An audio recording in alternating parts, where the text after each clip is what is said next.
सहनावतु सहनौ भुनक्तु सह वीर्यं करवावहै तेजस्विनावधीतमस्तु मा विद्विषावहै। ॐ शान्ति शान्ति।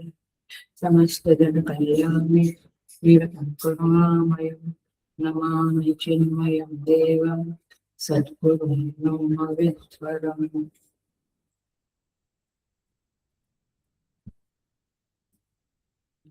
Hari Om, I welcome you all with great love and great respect in this Bhagavad Gita discourses. 16वें अध्याय पे है श्लोका नंबर 11 to 15. अमोघभोग परमाः एतावदिति निश्चिताः आशापाशशतैर्बद्धाः कामक्रोधपरायणाः ईहन्ते कामभोगार्थम् अन्यायेनार्थसञ्चयान् इदमद्य मया लब्धम् इमं प्राप्स्ये मनोरथम् इदमस्तीदमपि मे भविष्यति पुनर्धनम् असौ मया हतः शत्रुः हनिष्ये चापरानपि ईश्वरोऽहम् अहं योगी सिद्धोऽहं बलवान् सुखी आढ्योऽपि जनवानस्मि पुण्योऽस्ति सदृशो मया यक्षे दास्यामि मोदिष्य इत्यज्ञानविमोहिताः। भगवान कहते हैं देवासुर संपद विभागयोः नाम षोडशोऽध्याय। ये देव और असुर, देवता और असुरों का जो क्वालिटीज है, जो लक्षण है, उसे बताने के लिए परमेश्वर ने इस 16वें अध्याय में प्रारंभ किया है। हमने 10 श्लोक तक देखा, अब 11वां श्लोक थोड़ा और भी देखेंगे 10वें श्लोक का, जहाँ पे कहते हैं काममाश्रित्य दुष्पूरम दंभ मान मदान्विताः। दंभ, मान और मद से युक्त मनुष्य दुष्पूरम किसी प्रकार पूर्ण न होने वाली कामम आश्रित्य, कामनाओं का आश्रय लेकर, माने अपार अनंत कामनाओं का आश्रय लेकर, मोहात् हृदित्वा असत्ग्राहान्, मोह से, अज्ञान से, असत्ग्राहन माने मिथ्या सिद्धांतों को, गलत फहमियों को, रॉन्ग नोशन, गलत मान्यताओं को गृहीत्वा, गृहीत्वा माने ग्रहण करके, अशुचिव्रताः प्रवर्तन्ते, भ्रष्ट आचरण करता हुआ संसार में विचरण करता है। भगवान ने ये नहीं कहा जंगल में विचरण करता है, जंगल में कौन करता है? पशु। लेकिन ये मनुष्य होकर भी संसार में इस तरह से भ्रष्ट आचरण करता हुआ विचरण करता है। 11वां चिंताम अपरिमेयाम च, और च माने और, प्रलयांताम उपाश्रिताः। प्रलयांताम माने मृत्यु पर्यंत रहने वाली अपरिमित असंख्य चिंताओं को उपाश्रिताः आश्रय लेने वाला होता है। माने बहुत सारी चिंता उसके जीवन में चलती रही थी। कामोपभोग परमाहा, काम माने इच्छाओं की पूर्ति करके विषय भोगों में रमन करने वाला, माने कंटिन्यूअस शब्द स्पर्श रूप रस गंध विषयों में उपभोग, विषयों का उपभोग करता रहता है। एतावद इति निश्चिताः, और बस ये विषय भोग करना, खाओ पियो और मौज करो,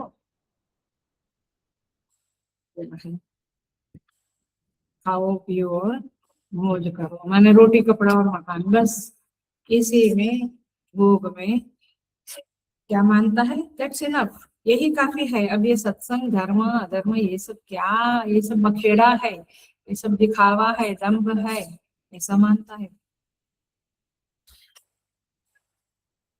लोग यात्रा में जाते तो है, लेकिन फिर वहां पे सब दंभ है, पाखंड है, ये निंदा करते हैं। कहीं है भी, मना नहीं करते हैं, बट पॉइंट इज दिस की आप अपना काम करो और ये संसार की गंदगियों को मत दे। रास्ते में चलते हैं तो खुली गटर होती है तो ऐसा डाल के देखते हैं, अरे क्या है इसके अंदर, ऐसे संसार में भी छोड़ो ना, क्या करें। तो कहते हैं एतावत इति निश्चितः, उनको लगता है कि ये भोग करना यही काफी है, इससे ज्यादा और होता है। देखना संसार कहाँ जा रहा है। सो आइए हम इसको देखेंगे।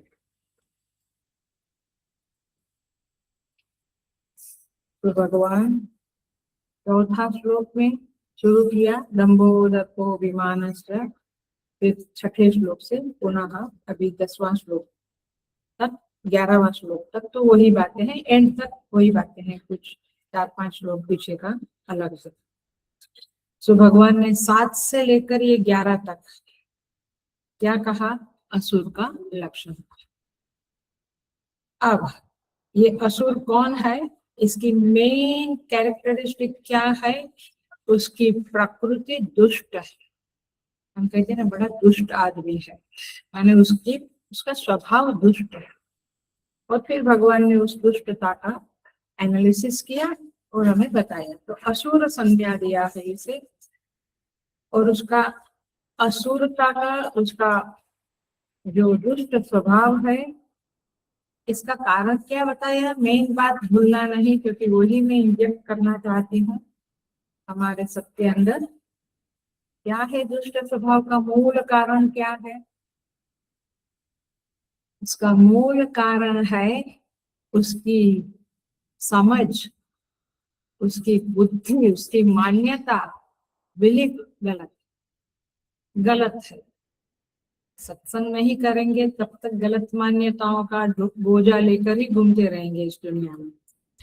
और एतावदिति एताम दृष्टिम अवष्टभ्य, भगवान पिछले श्लोक में कहा है, इस दृष्टि को, इस गलत दृष्टि को लेकर, रॉन्ग विजन, नेगेटिव विजन को लेकर ये घूमता है। इसका शास्त्रीय भाषा में बोले तो विज्ञान में कोष अस्वस्थ है, माने स्वच्छ नहीं, स्वस्थ नहीं।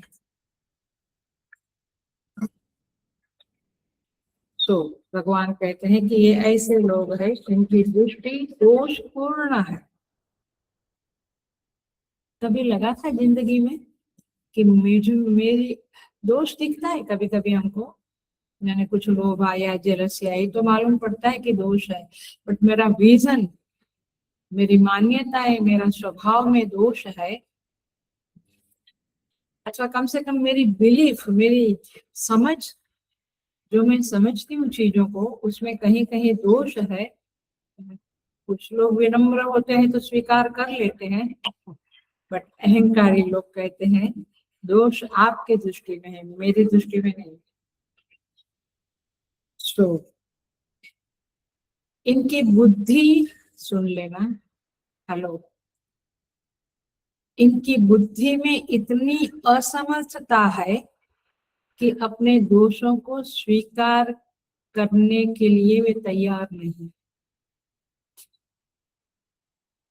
साधक उसको कहेंगे जो गुरु के पास, संतों के पास, बड़ों के पास, माता पिता या जो भी बड़े हैं घर में, या जहाँ पर भी मिलते हैं बड़े लोग, माने बड़े माने संत टाइप के लिए, उनके पास जाकर कहेगा कि मुझे कुछ उपदेश करिए, और फिर अपने दोष बताएगा, तब गुरु कुछ उपदेश करेंगे, संत कुछ उपदेश करेंगे, उसको जीवन में लाने की कोशिश करेगा। ये है साधक का लक्षण। केवल सत्संग सुनना ये एक लक्षण है, बट टोटल सो यह ऐसा असुर टाइप का व्यक्ति प्रमाण व्यापार में अकुशल है। मैंने 2 क्लास पहले ऐसे बताया था कि प्रमाण व्यापार में अकुशल है और अनुमान करने की सामर्थ्य नहीं, अनुमान प्रमाण है ही नहीं उसके पास। अनुमान माने लास्ट टाइम मैं झूठ बोला था तो बाप रे कितना कष्ट आया था, फंस गया मैं, जब मेरा झूठ पकड़ा गया तो कैसा शर्म आया था। तो लास्ट टाइम का अब की बार झूठ न बोलना, तो लास्ट टाइम का अनुमान को याद रखना है ना, अनुमान प्रमाण था ना, उनके अंदर अनुमान प्रमाण की गुंजाइश नहीं होती है, they can't think on it. मुझे लगता है इसीलिए हम लोग जब बचपन में भगवान को नमस्कार करते थे देवघर में, तभी तो सबके घरों में देवघर रहता था, माने पूजा का मंदिर रहता था, छोटा सा कहो बड़ा सा कहो, कई कई लोगों के घरों में तो पूरा रूम, अभी भी मैं देखती हूँ, एक छोटा सा कमरा भगवान का होता है।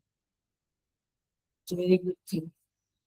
सो तो जब हम छोटे थे तो हमें माँ सिखाती थी कि ये प्रार्थना करो, हे प्रभु मुझे सद्बुद्धि दो। तो सद्बुद्धि माने क्या, माने मेरी बुद्धि में ताकत हो गई कि मैं प्रमाण कुशल बनूं और अनुमान प्रमाण भी मैं समझ सकूं। तो बुद्धि हमारी स्ट्रांग बने, सत्य बने, अच्छी बने, स्वच्छ बने, ये प्रार्थना ही होती थी। अभी वीजा मिले या उधर एडमिशन मिले बाहर, माने बच्चों के अंदर प्रार्थनाएं यही चलती है। वो भी नसीब से प्रार्थना करते हैं, तो नहीं तो अपने बलबूते पे ही दिन भर रात भर लैपटॉप लेके वो क्या बोलते हैं उसका एप्लीकेशंस करते रहते हैं। सो समझ में आती है बात। असुर वह है जिसकी बुद्धि में दम नहीं है, असद बुद्धि है, सद्बुद्धि नहीं है। और इसलिए ये छोटी छोटी बातें कर रही हूँ, वैसे भी ये सारे श्लोक अभी ऐसे ही जाएंगे। ऐसे जो असुर लोग है उनका वर्णन चल रहा है। उनका मुख्य लक्षण क्या देखा हमने, मैं थोड़ा रिपीट कर रही हूँ। प्रत्यक्षवादी होते हैं, माने जो दिखता है वही सच है, ऐसी उनकी समझ होती है, आगे पीछे का सोच नहीं सकते हैं। सो ऐसे पशु, उसको बहुत सोच नहीं होती है, जरा भी, कोई 001 जरा सी सोच होती है, ज्यादा नहीं, माने आहार निद्रा भयमैथुनम च, बस इतनी ही सोच होती है। तो ऐसे लोग भी इस तरह से प्रत्यक्ष आश्रित रहते हैं। उनकी दृष्टि में यह बात कभी नहीं आती है कि मुझे अंतःकरण चतुष्टय है, मन बुद्धि चित्त अहंकार, ये एक एंटिटी है अंतःकरण चतुष्टय की, जो मेरे सूक्ष्म शरीर में विद्यमान है। एक जीव है, मैं एक जीव हूँ, नहीं, वो समझता है ये शरीर। मुझे इंद्रियां है, मुझे प्राण का व्यापार है, इन बातों को देहेतर, देह से इतर कुछ भी फैकल्टीज अपने साथ है, उसका उसको बहुत ख्याल नहीं है, अथवा ख्याल है तो उसके बारे में सोचने की, उसको स्वच्छ करने की, उसको हैंडल कैसे करना जिससे मुझे सुख मिले, ये बातें वो कभी सोचता नहीं है। दुख मिला तो दुख, सुख मिला तो सुख, but how should I educate my faculties, मेरे मन बुद्धि चित्त अहंकार को कैसे डाइल्यूट करूं, मन बुद्धि को कैसे शुद्ध करूं, कैसे तीक्ष्ण करूं, इसका जो एजुकेशन है, जो कहाँ मिलता है, सत्संग। वो करने के लिए बाल विहार में बच्चे हैं, तो यूथ है तो युवा केंद्र में सारे क्लासेस चलते हैं, चिन्मय मिशन में और बहुत सारी जगह पे। तो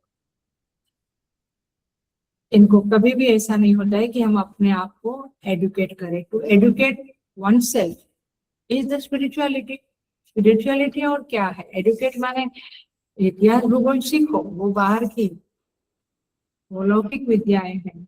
लेकिन जो आध्यात्मिक विद्या माने मेरे अंतःकरण मन को मैं स्वच्छ रखूं, शुद्ध रखूं, मैं खुश रहूं।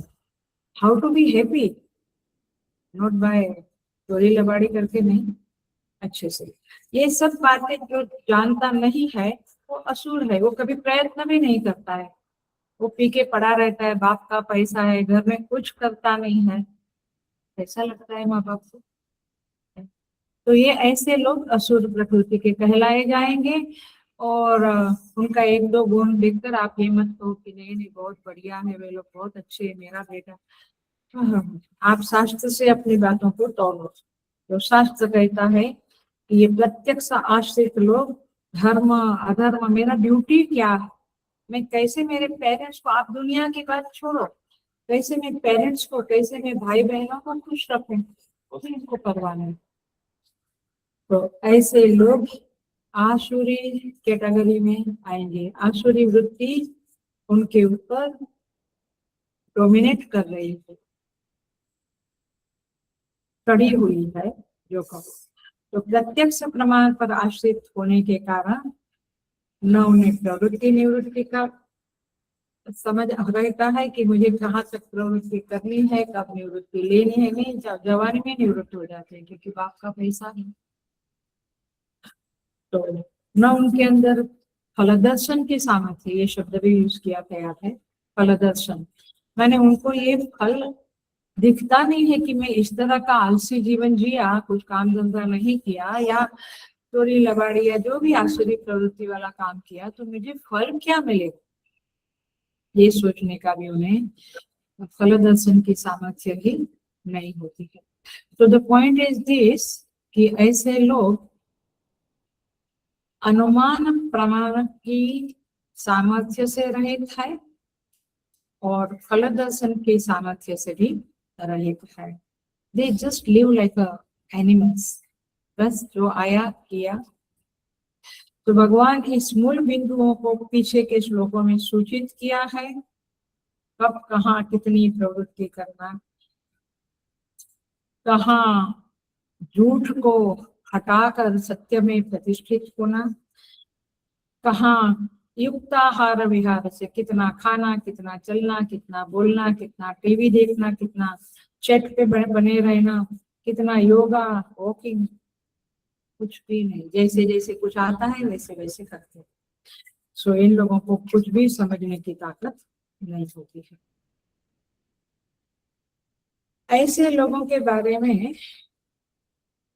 भगवान कहते हैं ये प्रत्यक्षवादी लोग परिवार में साथ में तो रहते हैं, दो भाई बहन, माता पिता, मैं भी दादा दादी साथ में रहते हैं, या तो ज्वाइंट फैमिली है तो चाचा चाची सब लोग, लेकिन घर एक है, घर में परिस्थिति एक है, लेकिन इन सब के संस्कार बच्चों के या बहुओं के या जो भी संस्कार अलग अलग होने के कारण उनके भोग अलग अलग है। एक ही घर में दो बच्चे हैं, लेकिन एक हमेशा खुश रहता है, एक हमेशा दुखी रहता है, क्योंकि उनका दुख का भोग है, इसका सुख का भोग है। बट क्यों? क्योंकि उनके संस्कार अलग अलग हैं। तो शास्त्र क्या बताता है कि शास्त्र पठन करके, गीता पठन भी कर सकते हैं आप, उससे भी आप अपने संस्कारों को सही मार्गदर्शन दो, संस्कारों को थोड़ा धो डालो, वॉश करो, अच्छे संस्कार बनाओ, बुरे संस्कार को हटा दो। और ये भी नहीं सोचते हैं कि उसको, बस जेलसी करते हैं कि उसको क्यों इतना अच्छा मार्क्स मिलता है, मैं क्यों पढ़ाई में पीछे हूँ, मम्मी पापा उसको ही ज्यादा, बस complain complain complain, jealousy, competition, यही।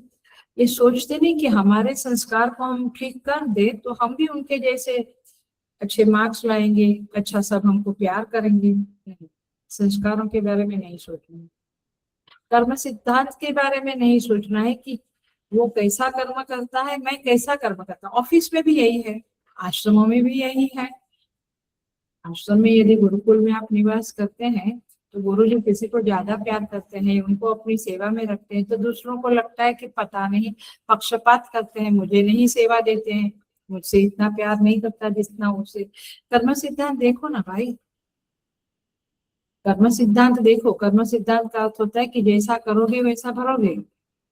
तो कर्म आपके अच्छे, आप सत्यवादी है, आप ईश्वर में श्रद्धा रखने वाले हैं, तो गुरु आपको प्यार करेगा ही करेगा। आप झगड़ा करने वाले हैं, काम में आलसी है, स्वच्छता नहीं है आपके कमरे में, तो गुरु को पता चल जाता है। सर घर में भी, ऑफिसों में भी, देश में भी, आपकी पॉलिटिक्स में भी ऐसे ही किसी को पसंद नहीं करते मिनिस्टर बनाना जिसे मैंने, जहां होता होगा, बट मूल बात है कि पक्षपात रहित होते हैं बड़े लोग, किंतु हमारे कर्म सिद्धांत की समझ न होने से हम लोग भोगते हैं। और फिर हम कहते हैं ये तो ऐसे ही उनको कुछ अंडर टेबल होगा या कुछ और होगा तो उनको दे दिया। ऐसा नहीं होता। धर्म अधर्म ये सब का ख्याल रखते हैं, रखना पड़ता है। बट असुरी वृत्ति वाले लोग, हाँ, क्या धर्म क्या अधर्म, they don't bother, they don't care. वे कहते हैं कि हाँ हाँ उसको पोस्ट दे दी, उसका नसीब होगा, संयोग वसात। और संयोग वसात अकस्मात ऐसा नहीं होता है। हर चीज का कुछ न कुछ कारण होता है। whatever you get in your life there is a reason। कार्य कारण, कोज इफेक्ट, ये संसार का सबसे बड़ा नियम है। पूर्व मीमांसा वाले तो इसी नियम के आधार पर उन्होंने दर्शन बनाया है। Purva Mimamsa so as you sow you reap, सारी बातें उसी की है। तो कार्य कारण संबंध भी समझते नहीं है, और इसीलिए हम लोग भी कम नहीं है। हम लोग भी कभी कभी कहते हैं उसके कारण ये हो रहा, बट कुछ कार्य कुछ कारण है। मतलब कि मेरा भी कुछ प्रारब्ध है, मैंने कुछ ऐसे कर्म किए होंगे कि ये व्यक्ति इस तरह से हमको सताता है, या ये चीजें हमें नहीं मिली है या मिली है। We must think on this कार्य कारण सिद्धांत, माने कर्म सिद्धांत। We must think there is a ईश्वर, एक जगत का कोई मालिक है। वी मस्ट थिंक कि बुद्धि में दोष होते हैं और वो संस्कारों के, कुसंस्कारों के कारण होते हैं। तो हमें गुरुजनों के, संतों के पास, बड़ों के पास जाके अपने संस्कारों को ठीक करना चाहिए और हमें अच्छी आदतें डालनी चाहिए। पेरेंट्स तो वो भी बोधर नहीं करते हैं कि अच्छी आदतें डालें। सो बचपन से ही 6 महीने के बच्चे को ही डे केयर में रख देते हैं। मैं देखती हूँ ना, हमारे ऋतु में भी 2-3 डे केयर। 6 महीने की क्या माने, जब तक वो 10 साल का बनेगा तब तक तो खत्म हो गया। वो डे केयर वाले सभी लोग संस्कार देंगे, अच्छी बातें, स्टोरीज कहेंगे, जैसे दादी माँ कहती है हमारे घरों में। नहीं नहीं, लेकिन सास ससुर नहीं चाहिए। सो इस तरह से यह अनुसंधान है 11वें श्लोक के साथ अनुसंधान करने के लिए, कनेक्शन करने के लिए ये पीठिका में बता रहे हैं। सो असुर लोग तो गजब के लोग हैं, न कर्म फल में मानते हैं, न कर्म फल दाता में मानते हैं, और ये कहते रहते हैं मेहनत करेंगे तो पाएंगे। तो पाएंगे तो कहाँ से पाएंगे? कोई कर्म फल देने वाला होगा? अपने आप ऐसा कुछ उठ जाता है क्या? क्या वो जादूगर की तरह परिस्थिति आती है? नहीं, वो बेचता है तब आती है। और मजेदार बात यह है कि वेदर यू लाइक इट और नॉट, आपको स्वीकार करना पड़ता है, आपकी कुछ चलती नहीं है। सो इस तरह से बातें चलती है, असुरों की बातें होती है, असुरों का ये कैरेक्टरिस्टिक्स है। और वे लोग ये भी कहते हैं कि ईश्वर की, सपोज कोई कर्म फल दाता है तो उसकी मौज है, वैसे वो किसको कुछ देता, उसको देखो कितना दिया, मैं इतना करता, मुझे नहीं है। नहीं, डोंट वरी, हर सत्कर्म का भी फल होता है, आपको सुख मिलेगा, और हर दुष्कर्म का भी फल अवश्य होता है। दशरथ को नहीं छोड़ा, श्रवण कुमार के माता पिता ने श्राप दिया, परीक्षित को नहीं छोड़ा। सो तात्पर्य ये है कि ईश्वर की मौज नहीं है, ईश्वर हैफिजार्ड परिस्थितियां नहीं भेजता है। नहीं तो फिर वो पक्षपाती और क्रूर होगा। लेकिन भगवान तो दयालु है और पक्षपाती नहीं है, न्याय करता है, और इसीलिए उसके प्रति श्रद्धा रखें। असुरों की ये वृत्तियों में हम ना आवे, वृत्तियां है तो हम उसे हटा देने की कोशिश करें, माने श्रद्धा भरपूर। कई लोग श्रद्धा के अभाव में दुखी रहते हैं, भगवान ने मुझे ऐसा क्यों दिया, क्यों। अरे भाई, एक ही बात सोच लेना, शास्त्र पढ़ते हैं, सत्संग करते हैं, तो एक ही बार पक्का कर ले, इस मान्यता को पक्का कर ले कि कुछ मेरा कर्म होगा तो ऐसा है। I have to accept. Once you accept it, आपका दुख आधा कम हो जाएगा। सुभाष्यकार कहते हैं, धर्मा धर्म सव्यपेक्षकः अस्य शासिता ईश्वर। 8 नंबर के श्लोक का भाष्य है। कहते हैं कि धर्म और अधर्म की अपेक्षा से, आपके पाप और पुण्य की अपेक्षा से ईश्वर यह जगत का शासन करता, और जो धर्म करता है उसको पुरस्कार करता है, अनुग्रह देता है, अधर्म करने वाले को दंड देता है। तो ये पक्की बातें हैं, एकदम पक्की। आप इसको दिल में बिठा दो और फिर आपका जीवन धर्ममय होगा। सच में हमें एनालिसिस करना पड़ेगा कि हमारे अंदर कितना आसुरी भाव है, कितना नेगेटिविटी है, और कितनी भरपूर श्रद्धा है, कितना भरपूर विश्वास है प्रभु के प्रति। और सबसे ज्यादा मैं कहूंगी कि कितना जबरदस्त भरोसा है कि मैं सत्कर्म करता हूं तो मेरा अच्छा ही होगा। हाँ, ये बात अलग है कि पिछले जन्म में कुछ गलत काम किया होगा तो इस जन्म में भोगना पड़ता। तो कर्म सिद्धांत पक्का रखें हम, तो आसुर भाव से बच जाएंगे। तो भगवान कहते हैं, काममाश्रित्य दुष्पूरम, ये कभी पूरी न होने वाली कामनाओं का आश्रय लेते, माने उनके अंदर कंटिन्यूअस एक के बाद एक इच्छाएं चलती रहती है। और फिर ये इच्छाएं, देखना, ये एक इसका पिक्चराइज करती हूँ।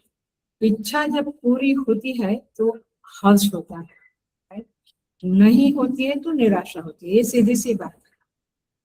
लेकिन हर्ष होता है, उसके साथ साथ थोड़ा दर्प और अभिमान भी आता है। भगवान ने मेरे बेटे को, मैं कहती थी ना कि इसको फर्स्ट आएगा या हाईएस्ट मार्क मिलेगा एटसेट्रा, और या तो वीजा मिल जाएगा एटसेट्रा, एडमिशन मिल जाएगा। देखो मेरा तो हो गया, तो बाजू वाले का नहीं हुआ, तो जरा उसको प्रति उताने देना या थोड़ा अपना गर्व से फूल के रहना, ऐसा चीज हो जाती है, which is not a good thing. वो आपके अंदर दर्प उत्पन्न करेगी, फिर दंभ, फिर और दिखावा दिखावा, देखो मेरा बेटा है, दंभ, ये सब कुछ प्रकट हो जाएगा। और फिर लोग प्रशंसा करते हैं तो अभिमान भी बढ़ जाता है। तो तात्पर्य ये है कि कोई कोई बहुत इस दुनिया में कोई चीज बहुत सुख देती है, बहुत दुख देती है, ऐसा नहीं है। क्योंकि ये जो सुख मिला उससे तो आपका दर्प बढ़ गया, फिर आप दूसरों को कम समझने लगे, फिर उनको ताना मारने लगे, उनके प्रति दोष देखने लगे, बहुत सारे दुर्गुण आ जाते हैं। सो तात्पर्य ये है कि दंभो दर्पो विमानस्य, माने दंभ, दर्प और मान। भगवान कहते हैं, काममाश्रित्य दुष्पूरम दंभ मान मदान्विताः मोहात् गृहीत्वा असत्ग्राहम्। ये जबरदस्त पंक्ति है, जबरदस्त पंक्ति। मोह के कारण असत्ग्राह, माने जो गलत मान्यताएं है उसको ये पकड़ लेते हैं। इतना टीवी में आता है, इतना सोसाइटी में जागरूक भी करते हैं। हमारे भी आसपास की सोसाइटी की लड़कियों को गायब होती है, ये मुझे समाचार मिलते रहते हैं, बड़ा दुख होता है। क्योंकि असत ग्राह, उनको ये कितना कहने के बाद भी वे जो गलत चीज है, माने जिहाद, तो वे उनके मुंह में पड़ते ही और फिर गायब हो जाते हैं, मतलब कि उनको गायब किया जाता है। तो ये गलत फहमियां कि मुझे बहुत प्यार करते हैं और मेरा बहुत सुखी होगा। जो सच्चाई है कि ये जिहादी लव, जो लव जिहाद है, उसमें क्या क्या होता है ये समझ लिया तो फिर दूर रहो। बट पेरेंट्स को भी कहाँ टाइम है कि उनको समझावे इतना, और कहाँ टाइम है कि उनको अच्छे संस्कार दे रहे। हिंदुत्व के संस्कार माने बाल विहार युवा केंद्र में भी कहाँ पेरेंट्स को टाइम। तो ये सब होता रहता। सो भगवान कहते हैं सुनो, दम धमाना मेरे पास कुछ है तो उसको मैं दिखाता रहता। वो रिंग पहनी है तो हाथ दिखाते हैं, घड़ी बढ़िया है तो दिखाते माने, और चेन कुछ नई नई बड़ी भारी चेन ली है तो वो चेन को बार बार हाथ लगाते हैं। मैं तो एक्शन करना मैंने मना है, मेरा आदत नहीं है कि हाथ ऊपर करो, ये पैर ऊपर करो, मुंह इधर उधर करके प्रवचन करो, नहीं, शांति से करना है अपने को।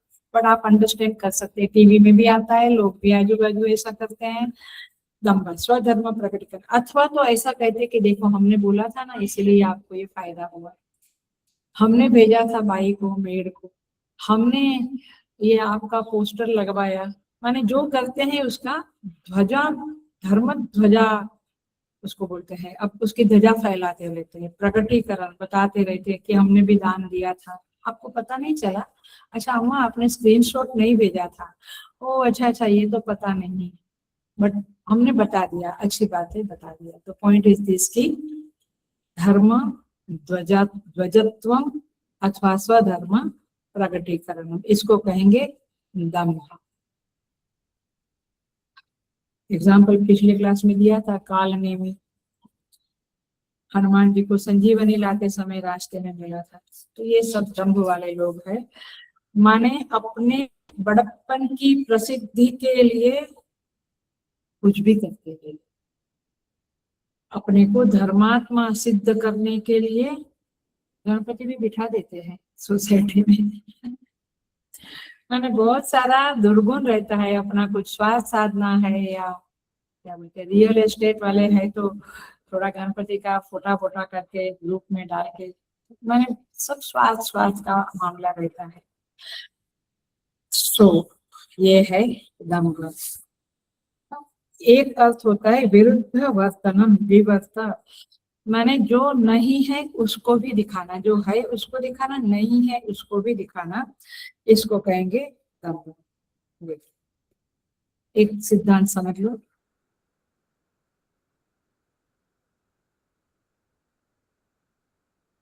उतना आप माया के फंदे में ज्यादा फंसते, जितना आप दम्भ से रहित हो, क्या दिखाना है जो है भगवान जानते हैं। दम्भ से रहित होना माने माया के फंदे से बाहर निकलना, क्योंकि माया ही दम्भ है एक प्रकार से। यामा सा माया, जो है नहीं लेकिन दिखाती है वो माया। तो माया से बाहर निकलना है, माया को छोड़ना है, तो दम्भ को छोड़ना। माने आप कहते हैं ना मैं माया में फंसा हूँ भैया, आप जब दम्भ छोड़ेंगे तो माया से ऊपर उठेंगे। सो ये है दम्भ। दर्प, दर्प माने गर्व, मैं कहा ना अभी, जैसे हमारा कुछ अच्छा होता है तो उसकी चार जगह पे बातें करते रहते हैं, उसको इतना अच्छा ससुराल मिला है, ये तो आईपीएस है ना, आईएएस मिनिस्टर है, बता के रहते हैं। हमें टाइम नहीं तो हमें तो भी हमें बता के रहते हैं कि कितना गाड़ियां है, कहाँ घर है। भगवान शंकराचार्य जी भज गोविंदम में क्या कहते हैं, माँ गुरु धन जन यौवन गर्भम, सुना है, माँ गुरु धन जन यौवन गर्भम अरति निमेषात् काल सर्वम। एक निमिष, एक घड़ी में सब कुछ हरण हो सकता है, नाश हो सकता है, या धीरे धीरे नाश होता है, बट ये परमानेंट सुख देने वाली चीजें नहीं। मायामयमिदमखिलं बुद्ध्वा ब्रह्म पदम त्वं प्रविश विदित्वा, ये सब कुछ मायामय है, आज है कल नहीं है, ऐसा समझ के जो है उसको डाइजेस्ट करने की कोशिश करो, सुख को भी दुख को भी।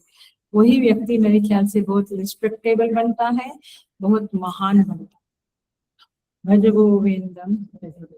भगवान कहते हैं ये गर्व, ये दर्प मत करो, नलिनी दलगत जल जलमत तरला, सुनाइए, जैसे कमल के ऊपर वो बूंद होती है पानी की, वो पटाख से गिर जाती है, तद्वत जीवितम अतिशय चपलम, वैसे ये जीवन सरक जाएगा। जैसे कमल की पत्ती से पानी की बूंद सरक जाती है, वैसे जीवन सरक जाएगा।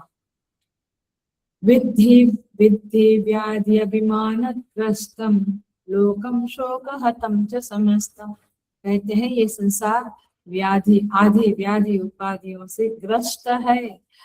कहाँ तुम यहाँ पे सुख देखने की या ढूंढने की कोशिश करते हो? मृगमरीचिका जैसा है।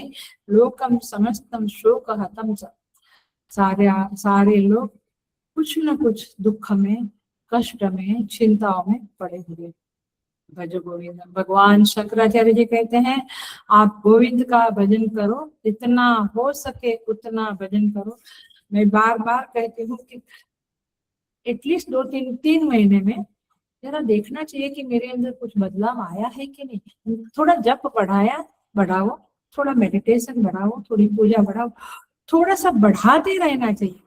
जैसे धन के बारे में देखता है कि और थोड़ा यहाँ से करो, वहां से करो, क्या शेयर मार्केट में रखो, मैंने उसके बारे में कितना सोचते हैं ऐसा। ये पहले दिन से 12 साल पहले से 10 माला चलती है तो वही चलती है, फिर 25 तक आई नहीं।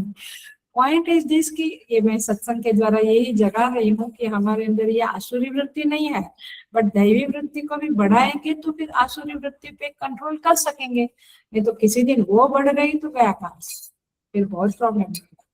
इसीलिए ये असुर दैव असुर संपत्ति विभाग योग का भगवान वर्णन कर रहे हैं।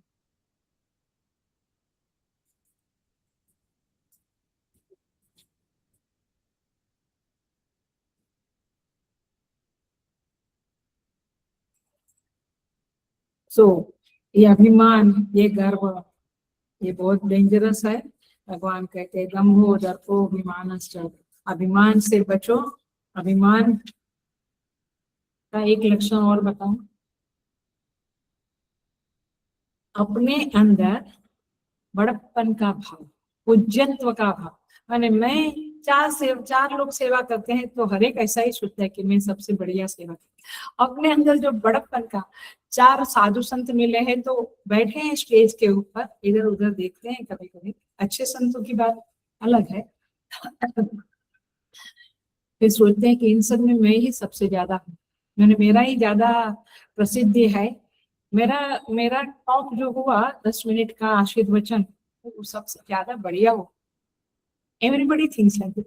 माने ये अपने अंदर जो पूज्यत्व का भाव है, बड़प्पन का भाव है, या चलो साधु संतों की क्यों बात करूं, या घरों में भी जब आप लोग मिलते हैं, देरानी जेठानी क्या बोलते हैं, ननंद दिस दैट, तो वहां पर भी वही भावनाएं होती है कि मैं इनमें ज्यादा हूँ, बड़ी हूँ, मेरे पास पैसा ज्यादा है, मेरे पास गुण ज्यादा है, मेरा नाक तो क्या बोलते हैं, विश्व सुंदरी, इसको क्या बोलते हैं इंग्लिश में, माने वो आते हैं ना टीवी में, माने विश्व सुंदरी, द वर्ल्ड के जो बेस्ट, माने मेरा नाक उसके जैसा है, मेरी चाल तो इनके जैसी है।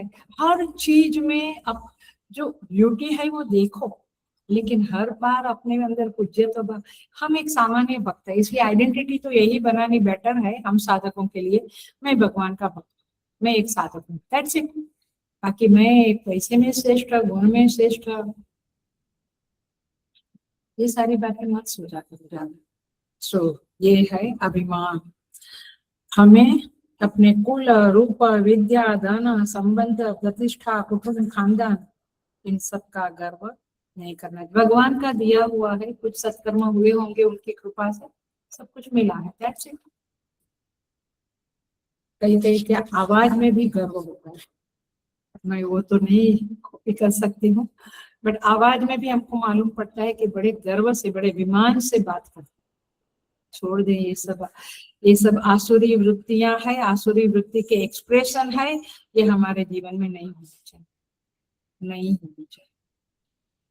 सो भगवान इस तरह से दंभ, दर्प, और एक बात है, ये दर्प, ये अभिमान है ना, वो दर्प धर्म अतिक्रामति। मनु महाराज कहते हैं कि जो गर्व अभिमान वाले हैं वे धर्म का अतिक्रमण कर देते, माने वे धर्म के पालन में कॉम्प्रोमाइज करने का उनका स्वभाव बन जाता है, क्योंकि मेरे पास सब कुछ है ना, I am happy, I am सुखी, तो मैं ये नहीं धर्म किया तो चलता है, ऐसा नहीं होता। और इसलिए केनोपनिषद भी अभी अभी पूरा हुआ, कैवल्य के पहले कथा है। असुर देवताओं को अभिमान आया, भगवान ने कैसे पछाड़ा। सोताक परीक्षित महाराज था, इतने बड़े महाराज थे पांडव वंश के, लेकिन मैं राजा हूँ और ये ऋषि ध्यान में बैठा है, मुझे पानी चाहिए, पानी नहीं दे रहा है, 2 बार मांगा, 3 बार मांगा, क्रोध आया। अभिमान है तो क्रोध आएगा ही, क्रोध आया, गले में सर्प डाल दिया, और क्या परिणाम हुआ, 7 दिन में मृत्यु देवता के पास जाना पड़ा। आ रही बात क्या है, ऑल डेंजरस थिंग्स, बहुत सारे गलत फहमियां है। और फिर अभिमान के कारण मद भी चढ़ता है। फिर कहते हैं मत सदृश कोष्ठी थी हर्ष बुद्धि हुई, मेरे जैसा इस दुनिया में कौन है। जिस दिन है, अभी नाम नहीं लूंगी, लेकिन है ऐसा जो अपना मानता है कि मेरे जैसा कोई भी है, तो बस युद्ध करता रहता है, ऐसा नहीं सोचना है। इसलिए भारतीय संस्कृति कितनी अच्छी है, सर्वे भवन्तु सुखिनः सर्वे सन्तु निरामया, व्हाट अ ब्यूटीफुल सनातन धर्म है। सब लोग सुखी रहे, सब निरामय रहे, निरामय माने आरोग्यवान, आमय माने रोग, निरामय माने आरोग्य। सर्वे सन्तु निरामया सर्वे भद्राणि पश्यन्तु, सब लोग शुभ शुभ देखे। हम भी सुबह ऐसे ही प्रार्थना करते हैं, हमें करनी चाहिए, ये हमारा दिन शुभ शुभ होवे, हम सब शुभ शुभ देखे, शुभ शुभ बोले, शुभ शुभ हमारा व्यवहार होवे। सर्वे भवन्तु सुखिनः सर्वे सन्तु निरामया सर्वे भद्राणि पश्यन्तु मां कश्चित् भाग पावे, कहीं पर भी दुख न होवे। देखो कैसी भावनाएं करते हैं लोग, लेकिन नहीं, ये असुर वृत्ति वाले लोगों को पता ही नहीं है कि हमारे अंदर इस तरह के बहुत सारे दोष भरे पड़े हैं। आगे बढ़ेंगे अभी हम।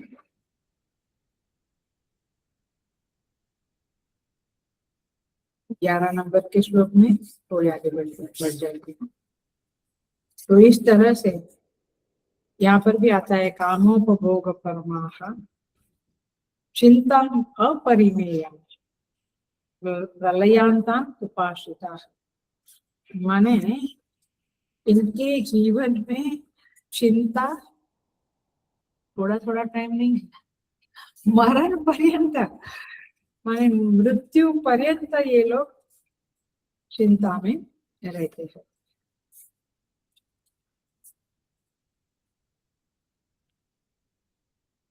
मुझे लगता है कि यदि कुछ गेट टुगेदर या ऐसा करना है, तभी 18 चैप्टर पूरा हुआ, तो हम सोच रहे हैं कि एक बार हम मिलें, तो हम जरूर पूछेंगे कि किसको चिंता नहीं है, तो कौन कौन उधर लिखेगा कि हमको नहीं है, सबको कुछ ना कुछ चिंता। कुछ नहीं तो अभी ओल्ड एज का कैसा बुढ़ापा जाएगा, कैसा एंड में होगा, कुछ ना कुछ चिंता। वृद्धस्तावत् चिंता परमे ब्रह्मणि को, बालस्तावत् क्रीडासक्त, तरुणस्तावत् तरुणीसक्त, वृद्धस्तावत् चिंतासक्त, परमे ब्रह्मणि कोपि न सक्त, भज गोविंदम भज गोविंदम गोविंदम भज मुकुंदम। शंकराचार्य जी कहते हैं कि सभी लोग कहीं ना कहीं आसक्त है, बट वृद्ध किस में आसक्त है, चिंता। सो चिंता चिंता अपरिमेय, देखो इसका अर्थ करते हैं।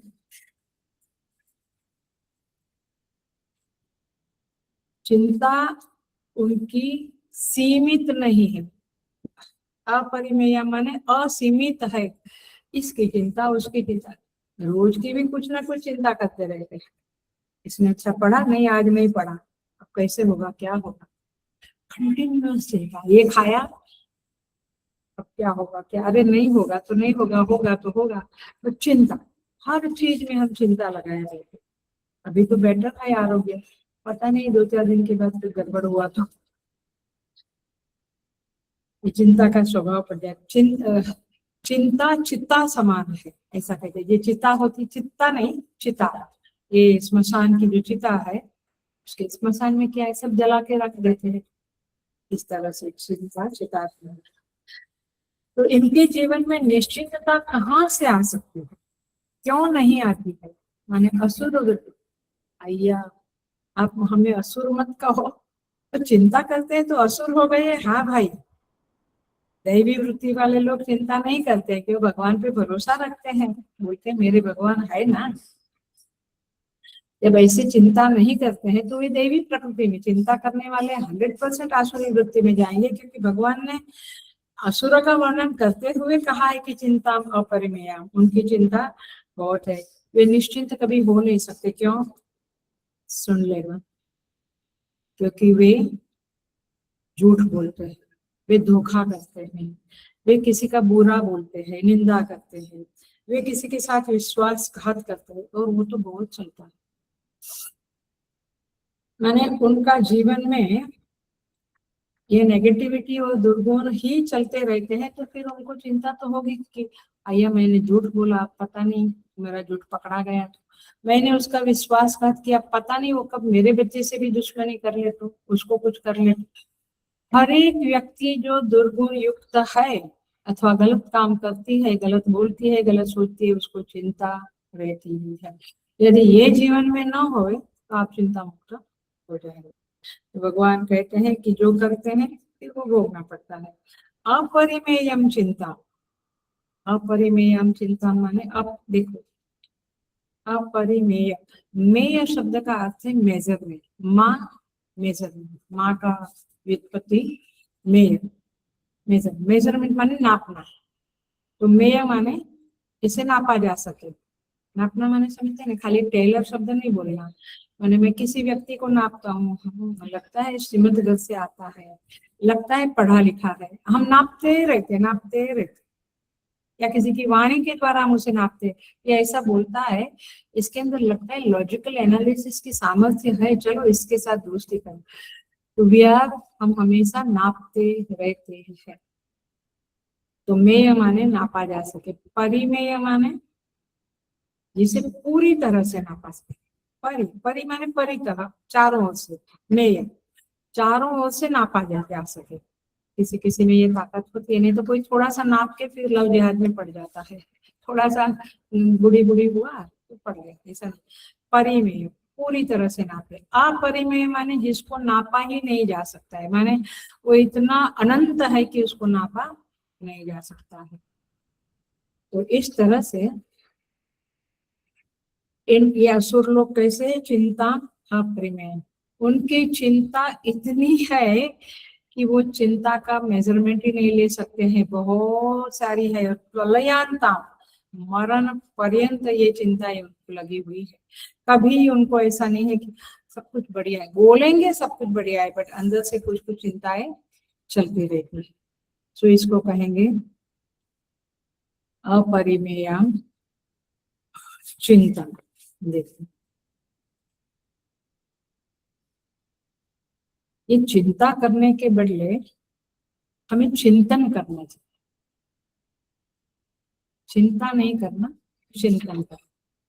तो देखो, भगवान कहते हैं ऐसे लोग चिंता अपरिमेयम लोगों को असुर कहलाएंगे, वे असुर कहलाएंगे, वे असुरी वृत्ति के मालिक है।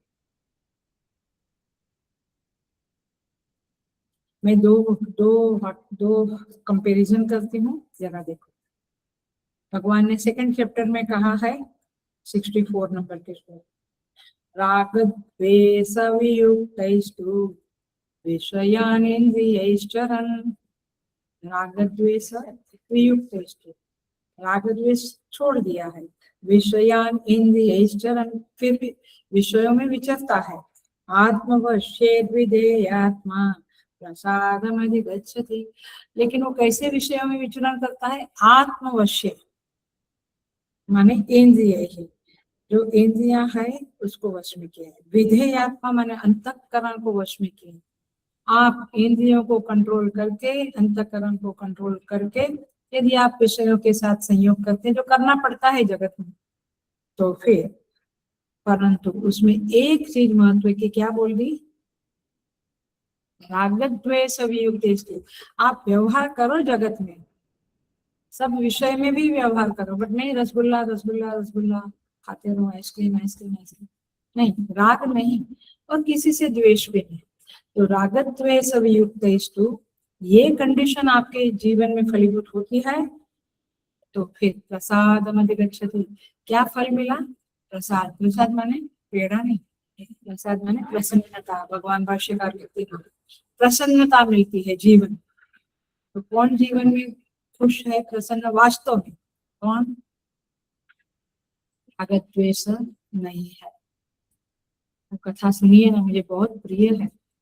वो विनोबा की माँ, विनोबा भावे जो माँ बड़े संत हो गए, उनकी माँ जब वे छोटे थे, बच्चे लोग कभी कभी हमारे घर में भी देखा था बचपन में, किसी के भी घर में हम खाना खा लेते, बच्चे हमारे घर में भी खाते हैं ऐसा कुछ, तभी वो दरवाजे बंद वाली बातें नहीं थी।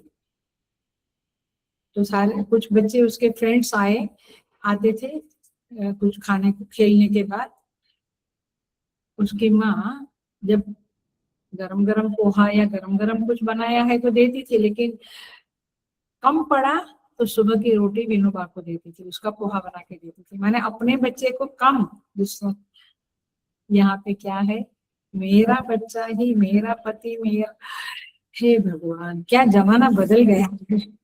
सो तात्पर्य ये है प्रसादम, लेकिन फल तो देखो, गीता तो पढ़ो और अच्छे से पढ़ो माय डियर साधकास, क्योंकि गीता कहती है कि आपका राग द्वेष नहीं है तो आपको प्रसन्नता प्राप्त होगी जीवन में। तो मैं क्यों हमेशा कैस्टर ऑयल वाला चेहरा लेकर घूमता हूँ, मुझे प्रसन्नता क्यों नहीं है, क्योंकि तेरे चित्त में राग द्वेष भरे है।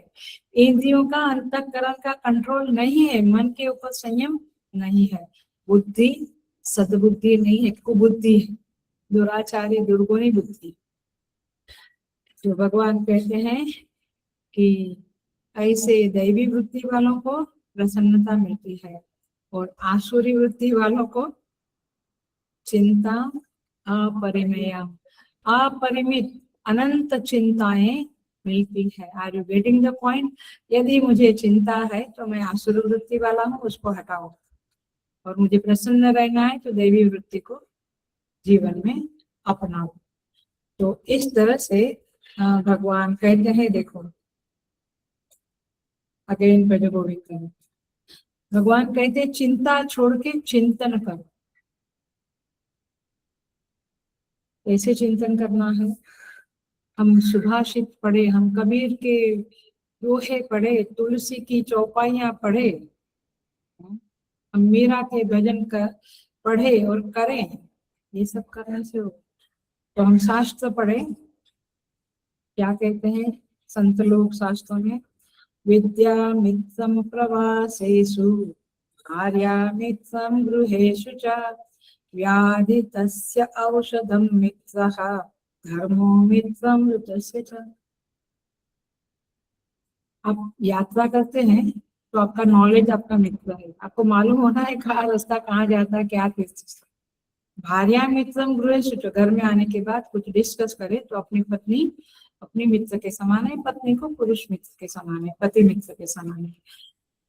व्याधिस्तस्य औषधम मित्र, बीमारी है तो औषध मित्र है, लेकिन मृत्यु की तरफ जो धंस रहा है जीव मनुष्य, उसका मित्र है धर्म। ऐसी बातों को पढ़े, ऐसी बातों का चिंतन करे, चिंता करके क्या मिलेगा, धर्म करे। अथवा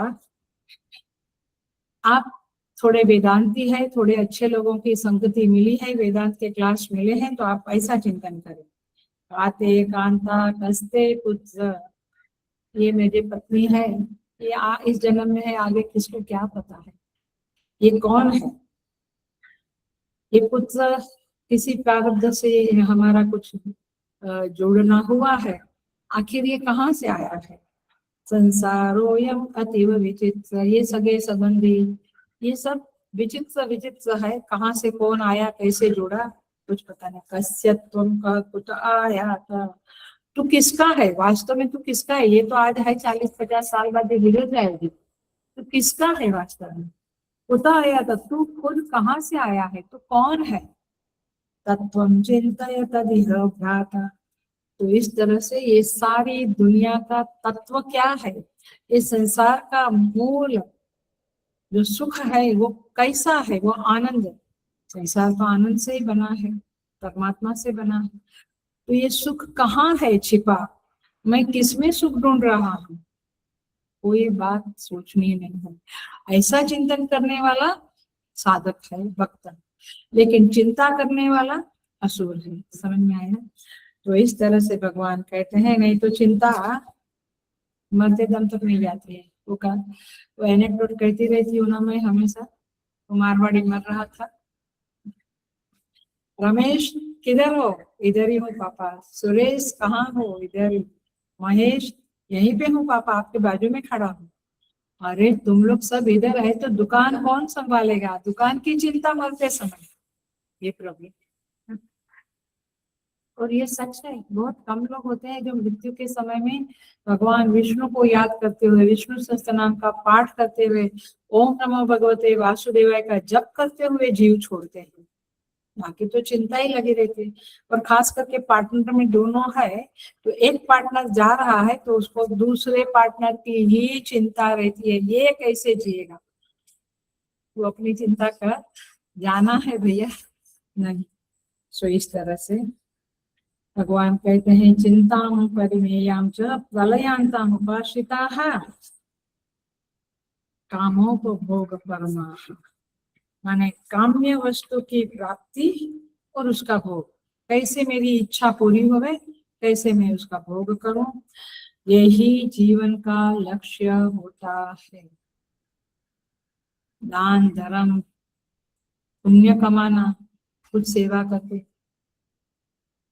उनको पुण्य कमाने की कोई परवाह ही नहीं है। मुझे तो बहुत समझ में नहीं आता है कि मनुष्य बनने के बाद हम पुण्य कमाने की चिंता नहीं करते। चिंता करनी है तो हम कहेंगे कि उसकी चिंता करो कि कैसे पुण्य कमाओ। कहाँ एक अच्छा सब पूरे दिन में, मैं बहुत बार बोलती हूँ और बार बार बोलती रहूंगी कि मनुष्य है तो पूरे दिन में 1 घंटा तो कुछ पुण्य कमाने में बिताओ, 2 घंटा तो बिताओ, किसी की मदद करो, कुछ अच्छा करो। और आपको कुछ मौका नहीं मिल रहा है तो सर्वे भवन्तु सुखिनः बोला करो। माने एक दुआ करो कि इस दुनिया में सब लोग शांति से जिए, वो भी भगवान को मानिए, उससे भी पुण्य मिलेगा। बट कुछ करो, ये बच्चों के जैसा बच्चे तो अभी उनका तो पता नहीं लाइफ क्या होगा, लेकिन आप कम से कम दिन भर ये TV and mobile and this and that के पीछे मत रहो, कुछ अच्छे काम करो। शेयर करती हूँ एक बात, कल ही गई थी मैं, बाजू में ही है हमारा, 2 मिनट 3 मिनट लगता है, समर्थ स्वामी का मंदिर है। कबूतर को जवारी डालना वगैरह छोटा मोटा काम, दर्शन करना, थोड़ा दान धर्म हो जाए। वहां पे एक भाई मिले, इन ऐसे वंस इन वाइल कोई मिलता है, हरिओम करता है, दे नो कि मैं बाजू में चिन्मय मिशन में आचार्य हूँ। तो बोले कि अम्मा जी आपसे एक बात शेयर करना है। मैंने बोला क्या बात करना है? तो बोले देखो देखो, आज हम इधर आ रहे हैं, क्यों आ रहे हैं पता, आए हैं, पूरी मंडली थी, क्यों आए हैं? बोले हम पूरे थाने में या पूरे महाराष्ट्र में 4 लाख प्लांट लगाने का हमारा संकल्प है। सब बूढ़े बूढ़े, सब वृद्ध माने वानप्रस्थी लोग हैं। तो ये इसमें कोई कोई ओल्ड होते हैं वो बात अलग है, बट कोई कोई थोड़े ताकत वाले भी होते हैं। तो ये आदमी लीडर था, तो मुझसे बात कर रहा था कि हम इतना प्लांटिंग करेंगे, तो उसका यहाँ पे थोड़ा कुछ काम के लिए वो आए थे कि हम इधर भी हमें परमिशन दो कि आपके मठ में हम कुछ 400-500, पूरा जगह काफी है, प्लांटिंग करें। इतनी अच्छी बात है, मैं खुश हो गई, मैंने उसकी पीठ थपथपाई, मैं बोला भैया आप बहुत बढ़िया काम करते हैं, मैं खुश हूँ कि वृद्धावस्था को आप चमका रहे हैं। वृद्धावस्था में आप कुछ माने जवानी में सत्कर्म कर सकते हैं तो कर लेते हैं कोई, बट वृद्धावस्था में क्या लोग हाँ चलने को नहीं होता, थक जाते हैं, थकेंगे नहीं। मानो मेरी बात, क्योंकि हम भी तो जीवन जिए हैं ना। इतना आप सत्कर्म करेंगे, भगवान उतनी ताकत आपको दे देंगे। ये गुरुदेव जैसे ऐसे ही महात्मा नहीं बनते हैं जो भी बड़े बनते, कोई मिनिस्टर लोग भी, जो भी कोई शास्त्रीय संगीत या कोई भी संगीत के कलाकार कहो, एक्टर कहो, हार्ड वर्क करते हैं, बुढ़ापा में भी हार्ड वर्क करते हैं, तब जाके महान बने रहते हैं और पुण्य कमाते हैं। ये सब गलत बातें हैं। क्या हमको तो कुछ ताकत नहीं है, बातें कितनी करते हैं, टीवी कितना देखते, ताकत नहीं है क्या बात करते हैं। कुछ ना कुछ सेवा करो, बिल्डिंग में करो, सोसाइटी में करो, कुछ करो। पानी जो मैं देखती हूँ, सुबह घूमने के लिए जाती हूँ, वॉकिंग के लिए, मेरा ही गार्डन है आश्रम का, सोसाइटी का, देखते ही कोई उधर पाइप लगाया है, बस केवल वो पाइप और नल चालू करके पाइप से कुछ भाग को देखती हूँ। कुछ वृद्ध लोग ऐसे थोड़ा सेवा वो थोड़ा से कर लेते हैं, कितना अच्छा लगता है। आसुरी वृत्ति क्या है? स्वार्थी वृत्ति, केवल मेरा पेट, मेरे बच्चे, मेरी पत्नी, बस और कुछ नहीं। They don't want, they are not interested into others. वो सिर्फ करने में मत इंटरेस्ट लो, लेकिन सहाय तो करनी चाहिए। गार्डन का यूज हम सब कर रहे हैं, तो थोड़ा पानी डालो ना, थोड़ा कुछ करो। बहुत अच्छा लगा कि ऐसी भी वानप्रस्थियों की मंडली है जो केवल गप्पे नहीं मारते हैं, लेकिन पूरे महाराष्ट्र में घूमकर, और भगवान है ना, उनको ऐसे क्या बोलते दानवीर लोग दे देते हैं कि जो प्लांट को स्पॉन्सर करते हैं, जो उनकी बस का खर्चा स्पॉन्सर करते हैं। हम लोग भी कहा कि एक दिन वो वहां पे मठ में क्या बोलते हैं भंडारा भी होता है, तो हमने भी कहा कि एक दिन हम आश्रम से देंगे, आ जाओ। इतना अच्छा काम करने वाले को सब लोग मदद करते, क्या कहूँगी, करते भी होंगे आप लोग में से कई लोग। कुछ करना चाहिए, कुछ नहीं तो मेरा वही टिपिकल, बच्चों को गीता पढ़ाओ, उनको क्लास ट्वेंट करवाओ, आप भी बैठो, कुछ करो, कुछ करो, केवल पेट के लिए मत जियो। तो यहाँ पे कहते हैं कामोपभोग परमाह, वे केवल कामनाओं में, अपनी कामना पूर्ति में जीने वाले लोग हैं। और वे कहते हैं, वे देहवादी कहलाते हैं। वे कहते हैं कि बस दिस इज द लाइफ, इतना ही, और क्या करना है, काहे को करना है, दुनिया चलती रहती है। वाह, बढ़िया। सो इस तरह से यहाँ पे चिंता न करना और चिंतन करना ये कहा जाता है। कामनाओं को छोड़ देना ऐसा नहीं है, कामनाओं से मुक्त तो ज्ञानी पुरुष हो सकता है। तो ज्ञानी पुरुष कैसा है, इसका एग्जाम्पल देते हैं शास्त्रों में, प्रकरण ग्रंथों में। कहते हैं पेड़ का सूखा पत्ता होता है ना, वो एकदम मेच्योर हो गया है, एकदम पीला, वो हवा का झोंका आता है ना, वो पत्ते को कहीं भी ले जाता है, तो कहीं भी जाता है, उसको पता नहीं मुझे कहाँ जाना है, कहाँ बैठना है, क्या होना, वो अपना मस्त है। वैसे ज्ञानी लोग को पता नहीं होता है कल कहाँ भिक्षा मिलेगी, मेरा कहाँ सेंटर होगा, मुझे कब बदल जाएगा, कुछ नहीं, मुझे कहाँ मृत्यु होगी, कैसी मृत्यु होगी। सन्यासी लोग, संत लोग मस्त रहते हैं, वो सूखे पेड़ के पत्ते की तरह से। लेकिन कामों को भोग परमाहा है, जो कामना वाले लोग हैं, उनकी तीन, असुर लोगों की तीन मैं पूरा करती हूँ, तीन मैं इच्छाएं रहती है। क्या?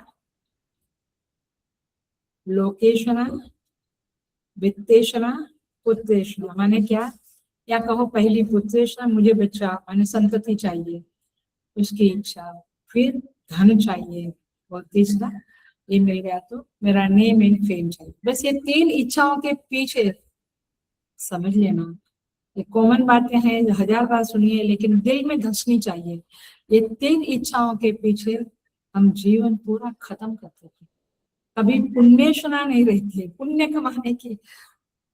तो कहते हैं कि ऐसी ऐषणाओं के पीछे जीवन पूरा बिता देते हैं। क्लासिक एग्जाम्पल है जो बार बार देती हूँ, फिर से देती हूँ, प्रहलाद जी का।